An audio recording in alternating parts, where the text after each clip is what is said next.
안녕하세요. 태석판별기입니다. 오늘 박 변호사가 준비한 이야기는 뭐지? 사업에서 빼놓을 수 없는 돈에 대한 관리에 대해서 얘기를 좀. 돈 관리?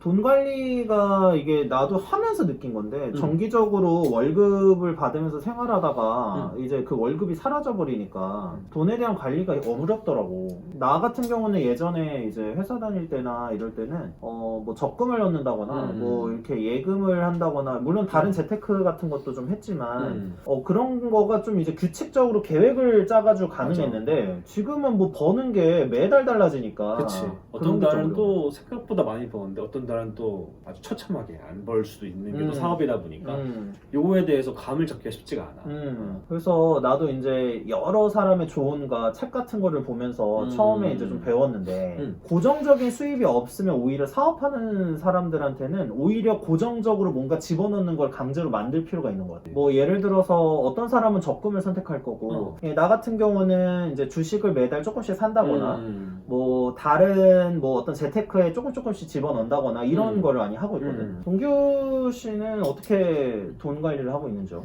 아무래도 그 매월 수입이 일정치가 않다 보니까 사업이란 게 다 그렇잖아요. 어떤 날은 막 진짜 생각보다 너무 많이 벌고 어떤 날은 너무 적게 벌고.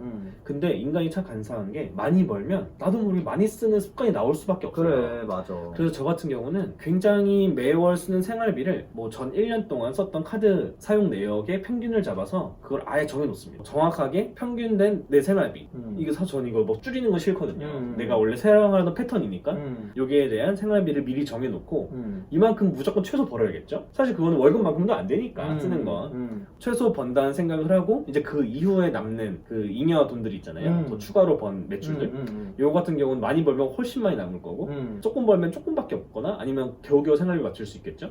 이랬을 때 만약에 잉여 매출이라고 표현을 할게요. 그 매출에 대해서는 제가 정해놓은 재테크 방식에 따라서 뭐 남은 돈의 뭐 50%는 뭐 주식을 하고 뭐 20%는 예금을 하고 뭐 30%는 또 다른 재테크 뭐 부동산을 하고, 이런 식으로 비율을 정해서 활용을 하면 아무래도 난 무조건 적금을 200을 할 거야. 난 무조건 주식에 매월 100만 원씩 넣을 거야. 보다는 마음이 그래도 좀 합리적으로 마음이 조금 더 안정되는 그런 효과가 있는 것 같아요. 저는 이런 식으로 운영을 하고 있습니다. 이제 월급날이라는 게 아니라 결국에 자기가 날을 정해가지고 그날 이제 분배를 하고 그거에 따라서 이제 이렇게 정산 및 분배를 하는 거구만. 그렇죠. 여기서 중요한 점은 일반 월급 통장 같은 경우 어차피 쌓여있는 기간이 적으니까 혹시 상관은 없는데 이거는 계속 쌓여있단 말이야. 특히 이제 내 자연건 매출 같은 경우는 막 1000만 원이 넘어가는 경우가 있는데 이 1000만 원을 이율 0%인 통장에 놔두는 거 너무 아깝단 말이지. 그렇지. 매월 쌓이는 그 매출을 0% 통장에 놔두는 거 아깝기 때문에 나 같은 경우는 이제 그냥 거치만 해놔도 일정 부분의 이율이 발생하는 그런 통장들을 찾거나 뭐 CMA 통장을 하거나 이런 식으로 해서 좀 운영을 하고 있습니다. 정말 좋은 방법인 것 같은데. 그렇죠. 나 같은 경우도, 그러니까 원래는 나도 그게 고민이 많았어. 그래서 약간 꿀팁을 하나 드리자면, 이제 개인 사업자는 무조건 추천하는 게 노란우산 공제라는 게 있거든요. 거기를 하면은 혹시 세법적 지식이 있으신 분들은 알겠지만 소득공제가 됩니다. 그렇죠. 그래서 소득공제를 해서 세금도 절약을 하고, 그 노란우산 공제 같은 경우에는 그 해당 통장의 압류라고 해서 이제 강제 집행이 불가능하기 때문에 만약에 망했을 때 굉장히 안전하게 자산을 담아 놓을 수가 있어. 개인 사업자들의 퇴직금? 이거는 이제 뭐 매달 얼마에 넣는지 자기가 정할 수 있는데, 이제 소득공제를 할 수 있는 액수는 정해져 있어. 그래서 이제 자기가 버는 액수에 따라서 그 소득공제되는 액수가 달라지긴 하지만 초반에 소상공인 같은 경우에는 노란우산 공제를 하시기를 꼭 추천드리고, 일단 그것뿐만 아니라 다른 여러 금융상품들이 있지. 뭐 예를 들면은 뭐 펀드에도 또 이제 원래 소득공제 해주는 그런 펀드들이 있잖아. 또 그런 것도 있고 또 여러 가지가 있기 때문에 그런 거를 꼭 그 사업을 하시면서 바쁘시다고 이렇게 간과하지 마시고 꼭 알아보시면서 꼭 계속해서 시도를 좀 해보시길 바랍니다. 맞아요. 특히 그리고 우리가 이제 돈 얘기를 하면은 빼놓을 수 없는 게 세금이잖아. 이게 자영업자는 이제 어차피 개인 사업을 하게 되면은 세금이 중요 문제를 부각이 안 될 수가 없어. 갑자기 종합소득세로 막 목돈이 나간다거나 막 이런 부가세 나가는 시즌이라던가 이런 게 계속해서 있기 때문에 크기 때문에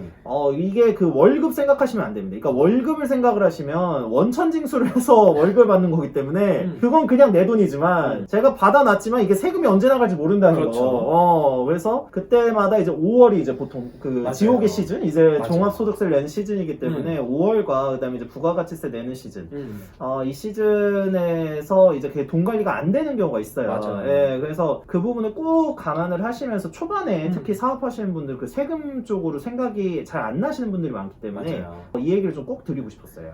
이 직장인 같은 경우는 매월 어차피 세후로 받지만 일반 자영업자라든지 그러면 세 전으로 그냥 받는 건데 나도 모르게 돈을 쓰고 나면 부가가치세 신고 시즌이나 뭐 종합소득세 신고 시즌에 돈이 없을 수가 있어요. 맞아요. 아니면 자기가 이제 투자하려고 모아놓은 돈을 갑자기 꽁돈처럼 느꼈던 돈이 나가니까 굉장히 마음이 아플 수가 있는데 이런 것들은 꼭 사전 기본 정보들은 좀 인지를 해놓으시면 좋을 것 같아요. 그 제가 이거 얘기를 여러 번 하는 것 같은데 사업을 하는 거는 사업이 이제 꿈이 아니거든요. 그러니까 그렇죠. 오랜 시간 동안 성공을 하려면 결국에 어떤 쌓이는 돈 같은 게 있어야 되는데 돈에 대한 관리가 굉장히 중요한 것 같아요. 그래서 돈 관리를 어떻게 하냐에 따라서 내가 사업을 진짜 성공을 엄청나게 해도 돈 관리를 못하면 다 잃어버리잖아요. 맞아요. 그래서 이제 그런 부분에 대해서 꼭 생각을 하시고 공부를 하시면서 사업을 하시기를 진짜 바라고 맞아요. 이게 돈 관리 얘기를 안 할 수가 없는 게 솔직히 사업 돈 벌려고 하는 거 아니겠습니까? 그렇죠. 돈 벌려고 회사 나오는 거 아니겠습니까? 네, 돈 벌려고 나왔는데 남은 돈이 없다. 이러면 이제 문제가 되기 때문에 그럼요. 그 부분을 꼭 생각하시고 그 다음에 또 돈 관리에 대해서 하나 또 말씀드리고 싶은 게 대출이에요.